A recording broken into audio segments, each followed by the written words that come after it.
오늘은 시편 47편 1절로 9절 말씀을 본문으로 해서 온 땅의 왕이라는 제목으로 하나님의 말씀을 전하겠습니다. 먼저 오늘 말씀인 시편 47편 6절로 9절의 말씀을 제가 봉독하겠습니다.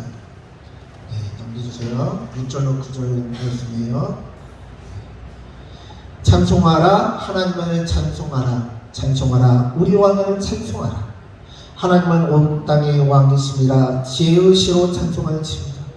하나님의 무대성을 다스리시며 하나님이 그의 거룩한 보좌에 앉으셨도다. 문 나라의 고관들이 모이며 아브라함의 하나님의 백성이 되도다. 세상의 모든 방패는 하나님의 것이며 그는 높임을 받으시리로다. 아멘. 하나님은 온 땅의 왕이십니다. 오늘 본문의 말씀은 계속해서 시편 47편에서는 계속해서 여호와를 찬양하며 야훼를 찬양하는 것입니다. 그대로 놔두세요. 그대로. 하나님은 온 땅의 왕이시고 하나님께서는 이 세상의 창조자이십니다. 정말 안타깝게도 지난 일주일간은 비록 특히 어제와 그제 연속적으로 내린 폭우로 인해서 정말 많은 사람들이 집을 잃고 심지어는 생명까지 이르는 안타까운 일이 발생하였습니다. 특별히 청주시에 있는 군평 제2 지하차도 같은 경우는요, 바로 옆에 군평 성결교회라고 제가 작년에 바나바 훈련원에서 같이 종교로 섬겼던 조재훈 목사님께서 심호하는 교회이기 때문에 제가 그곳을 자주 찾아갔었는데요. 그곳에서 군평 성결교회는 사고난 지점으로부터 채 1km가 떨어지지 않은 아주 가까운 곳에 있는 교회이고, 그 교회에는 이번에 미호천에서 강물이 지하차도로 흘러들어왔다는데, 그 미호천으로 들어가는 시내가 중에 하나, 그 옆에 시내가 옆에 교회가 있어가지고 그 교회도 물이 들어차고 그 교회로 피해를 입었다고 하시더라고요. 제가 그 지하차도를 그 교회를 가기 위해서 몇 차례 갔기 때문에 저도 그 길을 너무나 잘 아는 길인데 그곳에서 사고가 났다고 하니까 너무 가슴이 아프더라고요. 그뿐만 아니라 익산의 망성면도 지금 오늘 아침에 뉴스를 보니까요, 망성면도 이제 지대가 낮은 곳에 위치한 집은 지붕만 나오고 집들이 잠겼고요. 웅포를 비롯해서 용안 등등 익산시에 있는 시민들 몇백 명이 지금 그나마 그 근처에 있는 고지대에 있는 학교 강당으로 피신을 했다라고 지금 소식을 들었습니다. 너무 걱정이 돼서 저도 지금 새벽 3시까지 잠을 못 자고 계속 말씀을 준비하면서 틈틈이 뉴스를 찾아보고 있는데요. 오늘 아침에 일어나자마자 바로 뉴스를 보고 있는데 참 너무 안타깝더라고요. 저희 처갓집이 원대 뒤에 있는 임상리인데, 아시는 분들은 아시겠지만 그곳에 들어가는 길이 이제 몇 갈려 있는데 그 중에 한 길이 이제 원대 뒤편으로 해서 황등 하멜로 가는 길 중간에 진미면 막국수라고 유명한 식당이 있어요. 그곳에서 가야 되는데 그곳에서 들어가는 길은 논을 비롯해서 이 길이 물에 잠겼기 때문에 폴리스 라인이 쳐져 있고 들어가지 못하도록 출입 금지가 되어 있더라고요. 그래서 어제 제 아내가 혹시라도 이제 저희 처갓집 혹시라도 피해가 있나 싶어서 같이 도와드리려고 갔는데 거기가 잠겨서 반대편으로 오산면 쪽으로 해가지고 하나로 끌려서 오산리 쪽으로 해서 대한택배죠? 네. 그쪽으로 가는 길이 있어요. 뒷길로 가는 길인데 다행히 그쪽으로 막히지 않았는데 보니까 사진을 찍어서 보내주는데 그냥 논이 찰랑찰랑하게 수영장으로 다 바뀌었어요. 그냥 바다로 다 잠겼더라고요. 참 그런 것을 보면서 마음이 아프고, 그런데 어떤 사람들은 이렇게 말할 수도 있습니다. 아니, 하나님께서 온 땅의 하나님이고 왕이시라는데 왜 이러한 재난을 퍼부으시고 왜 인간에게 이러한 일을 발생케 하시느냐라고 얘기하는데요. 그것은 하나님께서 온 우주를 창조하시고 하시지만 또한 인간이 환경을 오염시키고, 그래서 계속해서 몇십 년 전부터 환경운동가들이 이렇게 되면 재난이 발생한다, 자연재해가 발생한다고 그렇게 수십 년 동안 외쳤지만 우리나라는 이렇게 분리수거라든지 그런 걸 잘하지만요, 유럽이나 중국이나 인도, 미국 등등은요, 제가 보니까 분리수거 자체가 없고요, 음식물 쓰레기랑 그냥 일반 쓰레기를 같이 버리더라고요. 그뿐만 아니라 세계의 기후라든지 그런 것들이 시시각각으로 점점 심하게 오염이 돼가고 있습니다. 오히려 하나님께서는 병들어가는 이 지구를 운행하시고 어떻게 해서든지 사람에게 더 많은 이 피해가 가지 않도록 막으시지만 사람들이 자연의 그 무서움을 알지 못하고 계속해서 자연을 파괴시키기 때문에 그렇습니다. 그렇다면 우리는 어떻게 해야 됩니까? 우리 기독교인들이라도 앞장서서 환경오염을 하는 것이 아니라 환경 보존을 하기 위해서 노력하며 살아계신 하나님에게 이 지구에, 이 자연에 하나님께서 개입하여 주시고 멈춰달라고 기도하는 일밖에는 없습니다. 지금 기상청이라든지 많은 사람들이 예상하기는 계속해서 비가 쏟아질 것이다라고 얘기하지만 감사하게도 어제 저녁부터 오늘 낮까지는 지금 비가 소강 상태잖아요. 하나님께서 우리가 계속 기도해서 하나님 제발 이 홍수 피해가 사라질 때까지 비가 내리더라도 서해나 남해나 동해 바다로 쏟아지게 하시고, 비가 내리더라도 이 홍수 피해가 어느 정도 잦아든 다음에 좀 수습한 다음에 다시 내릴 수 있도록 좀 해달라고 기도하는 방법밖에 없습니다. 7절에 보면 하나님은 온 땅의 왕이시다라고 얘기를 합니다. 하나님께서는 온 땅의 왕이시다라고 얘기를 하고 하나님께서는 이 세상을 주관하신다라고 하지만 이스라엘은 이것을 제대로 이해하지 못했습니다. 하나님은 온 땅의 왕이시고 이스라엘도 그렇게 고백하였습니다. 하나님께서 이 세상을 창조하시고 온 세상을 통치하셨습니다. 그러나 문제는 그런 하나님께서 자신들만 편애하신다라고 이스라엘은 말하고 이스라엘의 후대인 유대인들은 지금도 그렇게 외치고 있습니다. 그렇기 때문에 그들은 지금도 자신의 땅에 같이 살고 있는 팔레스타인 사람들을 어떻게 해서든지 쫓아내고 나가지 않는 자들은 어떠한 명분을 붙이든지 간에 계속해서 미사일을 쏘아대면서 그들을 학살하고 있습니다. 아우슈비츠 수용소에서 독일인들에게 600만 명의 사람들이 희생을 당하였고 많은 사람들이 그 전인 러시아, 프랑스 등등에서 1800년대, 1700년대는요 러시아에 살고 있던 유대인들 100만 명이 학살을 당했고요. 그 전인 1700년대에는 프랑스에서 유대인들이 100만 명 이상 학살을 당했습니다. 유대인들이 자신들은 피해자라고 얘기를 하지만 피해자이면 피해자의 그 억울함과 힘듦을 알고 그들을 포용해야 되는데 그것이 아니라 한풀이를 하듯이 지금 팔레스타인 가자 지구에 있는 사람들에게 계속해서 미사일을 쏘아대고 쫓아내려고 정말 안달이 나 있습니다. 하나님께서는 천하 만민의 모든 민족과 족속들 가운데 이스라엘을 그리고 유대인들을 선택하신 것은 그들을 편애하고 그들만 아끼시기 때문이 아니라 그들을 통해서 이 세상의 복음이 전파되게 하기 위함입니다. 하나님은 온 세상의 왕이신 것이 맞습니다. 그러나 이스라엘만 편애하신 것이 아니라 그들을 선택하신 이유는 그들이 가장 연약하고 보잘것없는 민족이고 족속이었기 때문에 그렇습니다. 하나님께서 하나님의 권능을 애굽에 나타내시고 너네 이제부터 내 백성에 태양신이나 너 아니면 다양한 신을 다 쫓아내고 너네는 나만 섬겨 라고 하면서 애굽인들을 자신의 민족으로 자신의 나라로 삼으실 수도 있었습니다.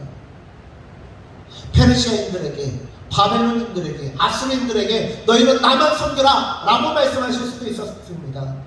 세계 초강대국인 그들을 선택하시고 너희는 이제 나만 섬기고 이제는 나의 말씀만 전하거라 라고 말씀하실 수도 있었습니다. 그러나 왜 이스라엘을 선택하셨습니까? 이스라엘의 원래 이름은 무엇입니까? 야곱이었습니다. 야곱은 속이는 자, 빼앗는 자, 훔치는 자입니다. 사기치는 자입니다. 별 볼 일 없는 자입니다. 강대한 사람은 사기칠 필요가 없습니다. 그냥 힘으로 빼앗으면 됩니다. 그러나 힘없고 연약한 자는 속여야 됩니다. 사기를 쳐야 됩니다. 거짓말을 해야 됩니다. 그만큼 힘없고 연약한 자를 선택하신 것은 나는 강대한 자들, 영웅같이, 영웅호걸같이 능력 있는 자들만의 하나님이 아니라 나는 연약한 자부터 능력 있는 자들까지, 무능한 자부터 유능한 자들까지 모든 자의 하나님이다라는 것을 알려주시기 위해서 야곱을 선택하셨고, 그 야곱을 이스라엘이라고 말씀하시며 그의 운명을 뒤집어 주셨고, 그들을 통해서 온 세상을 구원하고자 한 것이었습니다. 그러나 이스라엘은 그러한 하나님의 뜻과 계획을 오해하고 자신들만 선택받았다고 하면서 자신들만 그 하나님의 복을 누리려고 했습니다. 마치 사입하다와 같이 하나님의 살아있는 복음을 사회처럼 죽은 복음으로 만들었습니다. 하나님의 말씀은 살아있어서 양날과 운과 같이 날카로워서 우리의 골수와 혼과 영을 찔러 쪼개기까지 하시고 우리의 생각과 마음을 판단하시는 그 하나님의 말씀이건만 살아계신 그 하나님의 말씀으로, 생명을 주는 하나님의 말씀으로 오히려 생명을 죽이는 도구로 사용하였습니다.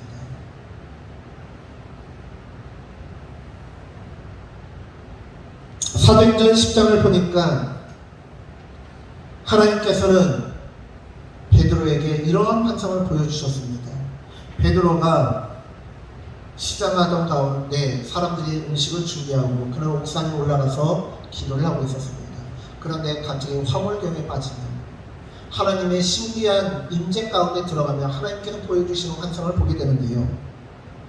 하늘에서 보자기 같은 것에 각종 동물과 새들이 들어있었고 하나님께서 하늘에서 소리가 들리기를 그것을 먹으라고 합니다. 그러나 베드로는 하나님께서 주신 율법에 근거하여 먹기를 거부합니다. 하나님께서 주신 말씀에 의하면, 하나님께서 주신 율법에 의하면 부정한 것은 먹지 말라고 하셨거든요. 그러나 하나님께서 주신 말씀에 의해서 먹지 않았다면 하나님께서 주신 말씀에 의해서 먹을 수 있어야 됩니다. 하나님께서 말씀하실 때 베드로는 어떻게 합니까? 3번이나 거부합니다. 그것이 하나님의 율법을 따르는 길이기도 하지만 하나님의 말씀을 어기는 길이기도 합니다. 저는 요새 드는 생각이 이것입니다. 마지막 최후의 순교지는 어디일까?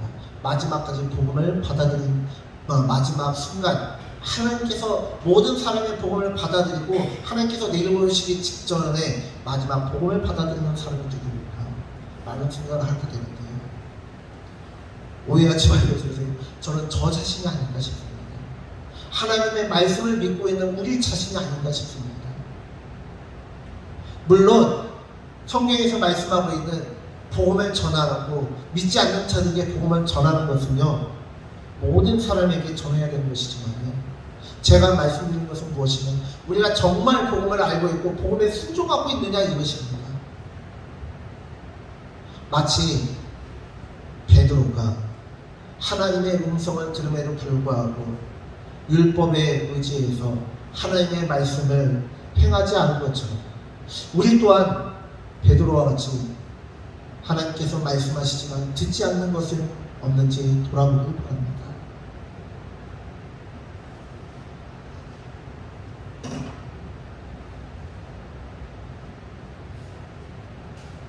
하나님께서 이스라엘을 선택하신 것은 이스라엘만의 하나님이 되시고자 하는 게 아니라 이스라엘을 통하여 원래 온 땅의 왕이신 하나님의 그 능력과 권세를 선포하고 하나님을 믿지 않고 하나님을 거부하는 백성들에게 하나님의 사랑을 전하라고 그들을 선택하신 것입니다. 그러나 이스라엘 백성들이 자신의 사명을 거부하고 자신들이 해야 할 일을 거부할 때 하나님께서는 또 다른 이스라엘을 선택하셨습니다. 그들이 누구냐? 예수님을 믿고 따르는 자들, 그리스도입니다. 그러면 우리는 어떻게 살아가야 됩니까? 지금 이 땅 가운데 많은 사람들이 하나님을 거부하고 외면하고 교회를 떠나가는 이때에 하나님을 거부하는 자들을 조롱하는 것이 아니라, 하나님을 거부하는 자들을 미워하는 것이 아니라 오히려 그들에게 끝까지 달려가 그들을 품어야 되는 것입니다. 마치 예수님께서 우리가 아직 죄인 되었을 때에 우리에게 다가와 우리가 하나님을 거부하고 하나님의 십자가를 거부하는 그 순간까지 우리에게 다가와 주의 사랑을, 십자가 사랑을 전하여 주셨던 것처럼 우리 또한 하나님을 거부하는 이 세상을 향해 달려가야 됩니다.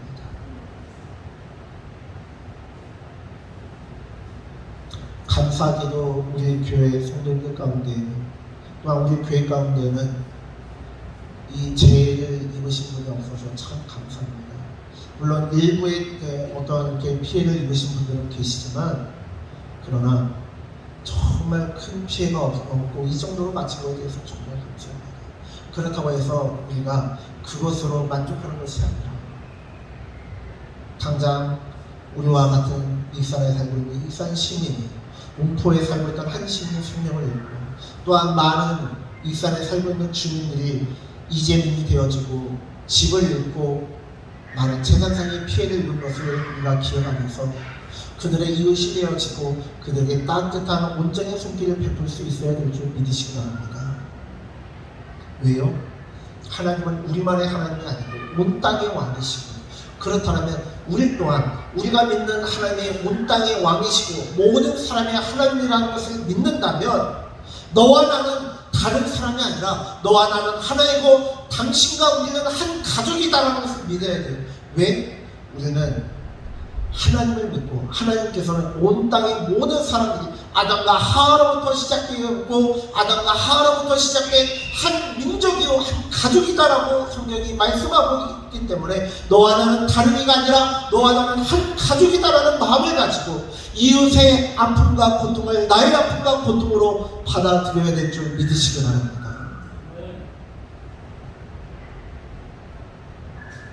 그렇기 때문에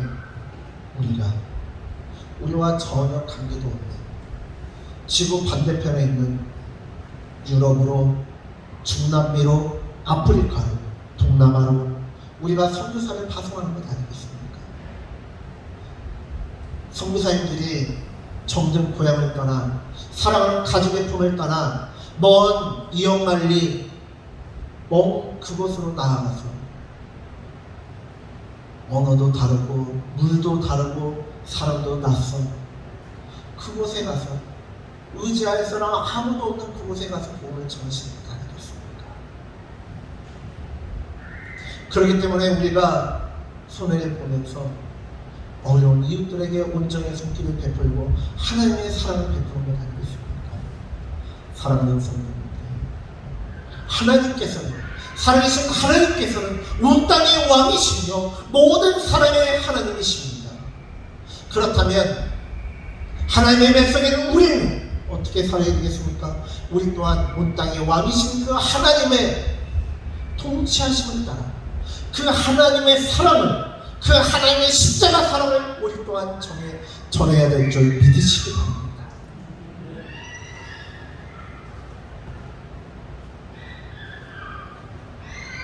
말씀을 마무리 짓겠습니다. 하나님은 나의 하나님, 우리 교회만의 하나님이 아니라 온 세상의 하나님이고 모든 사람의 하나님이십니다. 그렇다면 우리가 이웃의 고통을 외면하는 것이 아니라, 이 땅의 아픔을 외면하는 것이 아니라, 이재민들의 아픔이 나의 아픔이 되어지길 바랍니다. 우크라이나의 아픔이 나의 아픔이 되길 원하고, 미얀마의 아픔이, 스리랑카의 아픔이 나의 고통과 나의 아픔이 된 것처럼 아파하고 기도하시길 바랍니다. 로마서의 말씀처럼 웃는 자들과 함께 웃고 기뻐하고 우는 자들과 함께 울며 함께 슬퍼할 수 있는 저 우리 모든 성도님들 되어주시기를 간절히 축원합니다. 기도하겠습니다. 하나님, 우리가 오늘 주님의 말씀을 살펴봅니다. 하나님,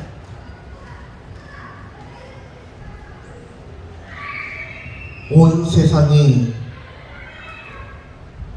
환경오염으로 인해 신음하고 있고, 세상 곳곳에서 자연재해로 인해 신음하는 자들이 있고, 테러와 국가 붕괴 사태와 전쟁으로 인하여 고통 가운데 있는 많은 이들이 있습니다. 그들의 아픔을 외면하는 것이 아니라, 그것은 너만의 고통이다라고 외치는 것이 아니라, 너의 아픔은 나의 아픔이고 너의 슬픔은 나의 슬픔이다라고 말할 수 있는 하나님의 백성들 되게 하여 주시옵소서. 하나님의 자녀들 되게 하여 주시옵소서.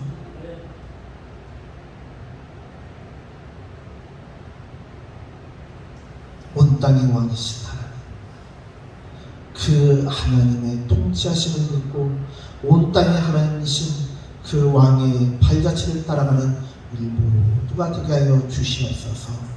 감사드리며 예수님의 이름으로 기도드렸습니다. 아멘.